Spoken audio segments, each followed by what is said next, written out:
பாகதான் பந்தாவா இருப்பானா பச்சை பொறிக்கு கொம்மால குமுறு புடும் குமுறி ஜாக்கிரத செல்லம். உனக்கு ஒரு விஷயம் தெரியுமா? இந்த காதல் இருக்கிற விறுவிறுப்பும் சுறுசுறுப்பும் சத்தியமா கல்யாணத்துக்கு அப்பால் இருக்கா தெரியுமா? ஏன் இருக்கா தெரியுமா? கல்யாணம் பந்தல் இங்க இருந்து பாக்குறது இருக்கும், கண்ணாடி மாளிகை மாதிரி இருக்கும். ஆனா கல்யாணம் முடிஞ்சு 2 வருஷம் கழிச்சுப்பா ஆம்பளைங்க நாங்க எப்படி இருப்போம்? உம்மால வம்மால மாதிரி தூக்கி போய் கிடப்பி பாய் முன்னு. அது அவ்வளவு முக்கியமான வேலை இல்லாம இருக்கு. அந்த வேலையை பத்தி சொல்றேன், பேசுறியா? அப்படின்னா கதையை கேட்டு பிறகு பேசுறேன்ற. வீட்டுல எலி தொலை தாங்க முடியல, எல்லோரும் எலி பிடிக்க எலி பெட்டி வச்சிருப்பாங்க. பாவம் என்ன வச்சிருப்பாங்க? எலி தொல்லை தாங்க முடியல, எலி பிடிக்க எலி பெட்டி வச்சிருப்பாங்க.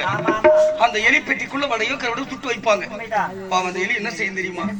பெட்டிக்குள்ள இருக்க வடையை காத்தப்பட்டு பெட்டிக்கு உள்ள போகும். உள்ள போய் அந்த வடையை தொட்டதுமே பொட்டி மூடிக்கும். பாவம் சின்ன வடை காசப்பட்டு உள்ள போன எலி அது உள்ளதான் சுத்தி கிடக்கணும். அந்த மாதிரிதான் பாவடைக்கும் தாவணிக்கு ஆசைப்பட்டு என்ன போல ஆம்பளைங்க நாங்க யாருமே சுத்த மாட்டோம். உங்க அம்மால நாங்கெல்லாம் ஹரிச்சந்திரன் பாரு. பேசுமா பேசுடி. உங்க அம்மால கத்தி எத்தனை கத்தியை வெட்டி போடுவாங்க. பின்னா